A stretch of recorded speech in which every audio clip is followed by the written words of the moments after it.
महापुराण की कथा कहती है, भगवान शंकर का चरित्र कथा है कि जिस बच्चे को, जिस मनुष्य को, जिस स्त्री को, जिस कन्या को, जिस बेटे को, बेटी को, बुजुर्ग को, महिला को, पशु को, पक्षी को, जानवर को, जलचर को, थलचर को, किसी को भी अगर शंकर जी की पूजन करना नहीं आए, आड़ी टेढ़ी भी कर देगा तो भी शंकर भगवान उसको स्वीकार कर लेंगे और शंकर उसको वर प्रदान कर देंगे। शिव उसकी पूजन को स्वीकार कर लेते, शंकर भगवान उसकी पूजन को स्वीकार करते।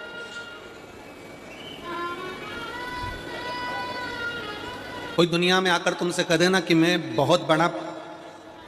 इतना विद्वान हूं कि मैं भगवान की पूजन सबसे अच्छी करता हूं। अगर कोई तुमसे आकर कह दे कि मैं सबसे ज्यादा विद्वान हूं, शंकर जी का अभिषेक मैं बहुत अच्छे से करता हूं। कोई तुमसे आकर कह दे कि मेरी पूजन में कोई कमी नहीं रहती, मैं इतनी अच्छी पूजन करता हूं। कोई विद्वान से विद्वान व्यक्ति भी आकर तुमसे कह दे कि मैं शंकर जी का अभिषेक इतना विद्वत्ता में कराता हूं कि मैं शंकर जी की आराधना सबसे श्रेष्ठ कर सकता हूं, तो मान लेना कि शिव मिल नहीं सकते, शंकर नहीं मिल सकते। शिव जी की पूजन वही स्वीकार है जिस पूजन में थोड़ी सी कमी रह जाए। पूजा की थाली लगाकर पशुपति व्रत करने के लिए तुम मंदिर में गए, पूजा की थाली लगाकर तुम शंकर जी के मंदिर में पूजन करने के लिए गए, 16 सोमवार की पूजन कर रहे थे, संकट सोमवार की पूजन कर रहे थे, सोमवार का पूजन कर रहे थे, प्रदोष का पूजन कर रहे थे, सोमवार की अष्टमी का पूजन कर रहे थे, शिवरात्रि का पूजन कर रहे थे, सावन महीने का पूजन कर रहे थे। पूजन की थाली में सारा सामान जमा लिया तो भी मंदिर में जाकर कोई सामान याद आए तो समझ लेना कि तुम्हारी पूजन भगवान शंकर ने स्वीकार कर लिया। और मुझे विश्वास है मेरी जीजियों पर, मुझे विश्वास है मेरी बेटियों पर, मुझे विश्वास है मेरे बेटाओं पर और मेरे जीजाओं पर। मेरी जीजियों ने, मेरे जीजाओं ने, मेरी बेटियों ने कभी तो मंदिर में पूजन करी होगी। बोलो करी कि नहीं करी किसी मंदिर में जाकर पूजन? जम के बोलो जरा, करी है ना? और आपकी पूजन की थाली में, आपके पूजन की थाली में कुछ ना कुछ कमी तो रही होगी ना। कभी माचिस रह गई, कभी दिया रह गया, कभी अगरबत्ती रह गई, कभी कंकु लाए थे कंकु रह गया, कभी चंदन रह गया, कभी कोई जनेऊ रह गया, कभी सुपारी रह गई, कभी कोई प्रसाद रह गया। फिर याद आया मैं तो ये घर छोड़कर आ गई, मेरे घर पे रह गया, अब क्या करूं? शंकर जी की कथा कहती है कि शिव उपासना में अगर तुम्हारी थोड़ी सी कमी रह जाए, समझ लेना कि शंकर जी ने तुम्हारी उपासना को स्वीकार कर लिया। और यह केवल तुमसे ही मतलब नहीं है,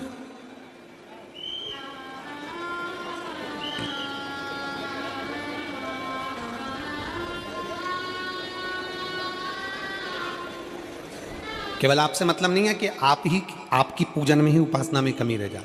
ये शंकर भगवान का वर है, ये शिव जी का वर है। किसको? भगवान नारायण को। जिस समय पर नारायण ने संकल्प लिया था कि सावन के महीने में 108 कमल के पुष्प रोज समर्पित करूंगा, सुनिए कथा सबने, 108 कमल के पुष्प भगवान नारायण ने संकल्प लिया कि मैं भगवान को रोज दूंगा। रोज 108 कमल के पुष्प मंगवाते देते। सावन का आखिरी दिन था, सावन का आखिरी दिन, और सावन के आखिरी दिन भगवान नारायण 108 कमल के पुष्प लेकर भगवान को चढ़ाने के लिए जैसे ही जैसे ही चढ़ाने के लिए बैठे, वैसे ही एक कमल का पुष्प कम रह गया। लक्ष्मी जी से कहा जाओ जल्दी से कमल का पुष्प लाओ। लक्ष्मी जी कमल का पुष्प ढूंढती रही, नहीं मिला। सब दूर देखा, सारी जगत में देखा, पर कमल का पुष्प लक्ष्मी जी को नहीं मिला। लक्ष्मी जी को कमल का पुष्प नहीं मिला। आखिरी में पूजन की थाली में कमल का एक पुष्प कम रह गया। भगवान नारायण ने अपना आंख निकालकर भगवान शंकर को समर्पित कर दिया। क्या निकालकर समर्पित करी? अपनी एक आंख। और जब भगवान ने अपनी एक आंख निकालकर भगवान को समर्पित करी, उस दिन का नियम है आज तक, अगर पूजन की थाली में कोई कमी रह जाती है, पूजन में कोई कमी रह जाती है, तो एक आंख मतलब आखा चावल। आखा चावल जानते हो आप लोग? जम के बोलो जरा। आखा मतलब पूरा। हम आंख तो भगवान को नहीं दे पा रहे इस संसार सागर में, कलिकाल में। एक आंख के बराबर आखा चावल, एक आखा चावल पूरी पूजन होने के बाद शंकर जी को समर्पित कर दो। शिव भगवान नारायण की आंख के बराबर उसको स्वीकार कर लेते हैं। भगवान शिव उसको स्वीकार कर लेते हैं, शंकर भगवान उसको स्वीकार कर लेते हैं। शिव उसको स्वीकार कर लेते हैं। भगवान नारायण ने एक आंख भगवान शंकर को दे दी। शंकर भगवान ने अपना सुदर्शन चक्र भगवान विष्णु को दे दिया। भगवान शंकर त्रिनेत्रधारी हो गए और भगवान नारायण सुदर्शन चक्रधारी हो गए। सुदर्शन चक्रधारी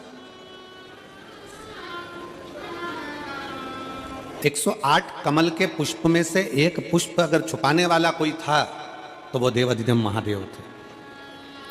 शंकर भगवान ने कहा भगवान विष्णु से, हे नारायण, आपके कमल के पुष्प को, एक पुष्प को मैंने छुपाया था।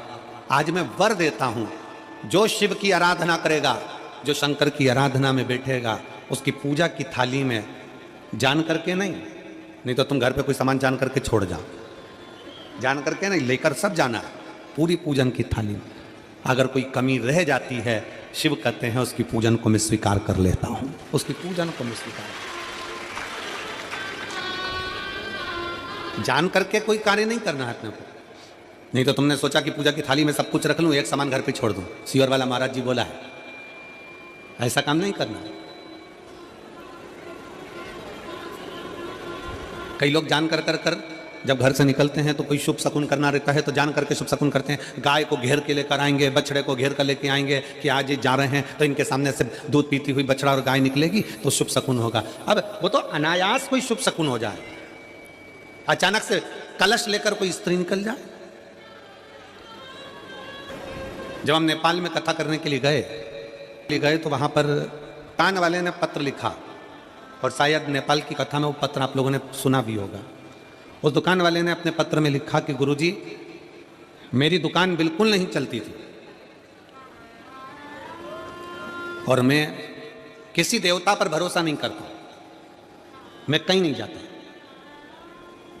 पर 15 घर छोड़कर एक लड़का रोज प्रतिदिन 1 लोटा जल लेकर शंकर जी के मंदिर में जाता है और मेरा दुकान पे आने का समय वही टाइम होता है। वो लोटा लेकर निकलता है और मैं दुकान की ओर बढ़ता हूँ, दोनों का मिलना थोड़ा आगे होता है। गुरुजी, जब से वो 1 लोटा जल भरा हुआ कलश मेरे सामने से निकल कर जाता है, तब से मेरी दुकान चलना इतनी प्रारंभ हो गई कि मुझे पीछे पलट कर नहीं देखना। अब ना उस दुकानदार ने उस लोटे वाले को कहा कि तू जल लेकर जा, उस लोटे वाले ने भगवान शंकर की कथा को श्रवण करा और 1 लोटा जल लेकर शंकर के मंदिर में जाना प्रारंभ करा।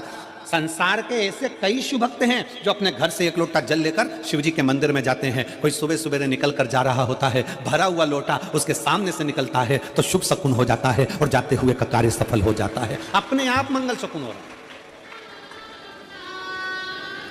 अपने आप मंगल शकुन हो रहे हैं।